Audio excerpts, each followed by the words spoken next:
तो आज हमारे बीच में जो अंतर्राष्ट्रीय चावल अनुसंधान संस्थान से हमारे डॉक्टर अनूप जी आए हुए हैं, उनके साथ मिलकर आज हम यहाँ फील्ड से विभिन्न खेतों पे जाके हमने जो कुछ बीमारियों के सैंपल इकट्ठे किए हैं। तो और हमारे साथ में हैं रंजीत जी, जो हमारे यहाँ महुआ के एक बहुत प्रगतिशील किसान हैं। इनके खेतों पे भी हम आए हैं।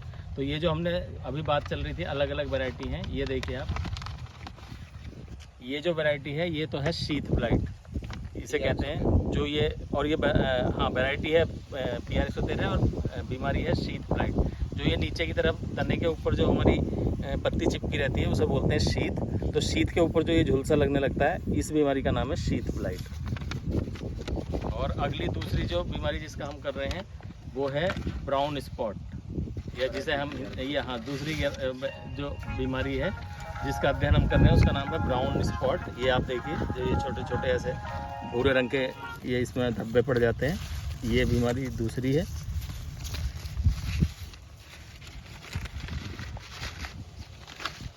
और तीसरी जो हमारी बीमारी है जिसे हम कहते हैं फॉल्स स्मट, यह जिसे और एक नाम है इसका आभासी कंडुआ, और लोकल भाषा में लोग इसे बोलते हैं हल्दी गांठ। ये जो आपकी बालियाँ होती हैं, इनमें इसकी जगह ये गांठ जैसी जो बन जाती हैं, इसे कहते हैं हल्दी गांठ। तो ये 3 बीमारियां हैं। इनके बारे के सैंपल आप अनूप जी लेके जाएंगे और अपने बायोटेक्नोलॉजी और पैथोलॉजी विभाग की सहायता से इसमें ये जो रेजिस्टेंट वैरायटी जिसे कहते हैं, रोग रोधी प्रजाति, उसे जो है ये पैदा करने का प्रयास करेंगे। अब एक मिनट हम बात करते हैं रंजीत जी से। तो रंजीत जी, ये जो तीनों बीमारी आप देख रहे हो, इनका क्या हाल है आपके क्षेत्र में, मतलब किस हिसाब से लगती हैं ये? सर, इस बार जो मौसम की या कुछ भी वजह कह लें, इस बार हर एक धान की वैरायटी में ये बीमारियां देखने को मिल रही हैं जी।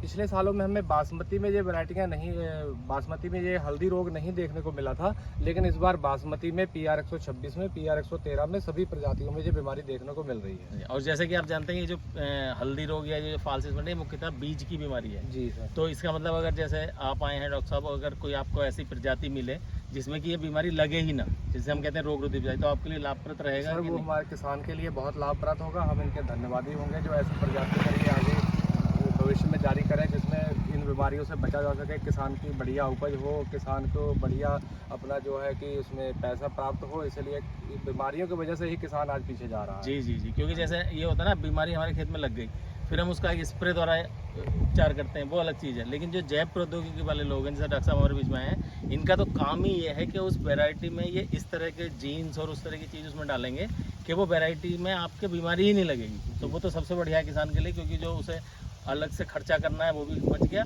और बढ़िया फुल उसे जो है उत्पादन में मिल गया। तो ठीक है, धन्यवाद रंजीत जी आपने, और डॉक्टर साहब आपका भी बहुत बहुत धन्यवाद कि आपने पीलीभीत को भी समय दिया है। और हमें पूरी आशा है कि आने वाले समय में बहुत अच्छी अच्छी प्रजातियाँ जो हमारा अंतर्राष्ट्रीय चावल अनुसंधान संस्थान है उससे आएंगी और हमारे सभी किसानों का, पूरे देश के किसानों का बहुत भला होगा।